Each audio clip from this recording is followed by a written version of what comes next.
Happy farming to all mga kabutil. Flexo na sa inyo yung aking tanim na mustasa. Ayan o. Okay na, nabuhay na. Ngayon, katatapos ko lang magtanim din ng pichay. Ayan. Okay na siya mga ka-farmers. Ayan.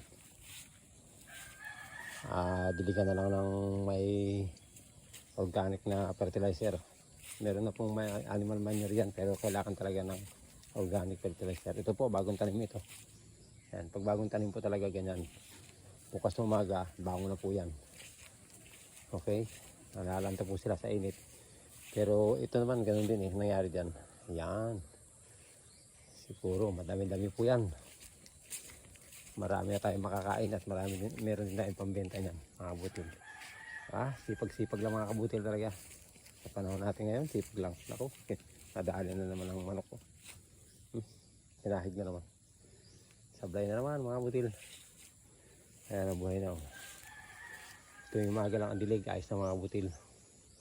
Ito madami pa akong punla. Yan. Panghulit ko na lang yan mga butil. O yung iba naman palalaki na lang yan. Yan.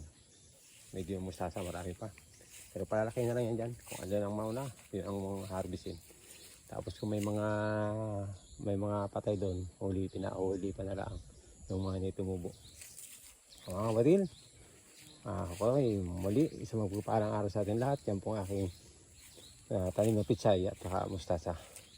Yan, ito, nauna na ito nakakuna na po yung nagbulay kanina. Yan, lasang pichay din at mustasa pala. Joke ulit mga kabatil, muli, isang magpuparang araw sa atin lahat mga kabatil. Shoutout po, shoutout muna tayo. Shoutout po kay Makoy, Rexe, Mega. Yan, shoutout po kay Jan Nordan at sa anak ko na mukhang nalimutan na ako, Diyos Ermeka. Nandito pa si papa mo. Shoutout kita, baka naman maalala mo ako. James McEnroe, malapit nang naka-engage ka na kay Nicole Cruz. Sana maging masaya ka sa mga darating na panahon sa inyong pagsasama. Ingat-ingat ha, ingat-ingat kayo sa Manila. Muli, isang mapagpala sa lahat. Pakipalo, like and share.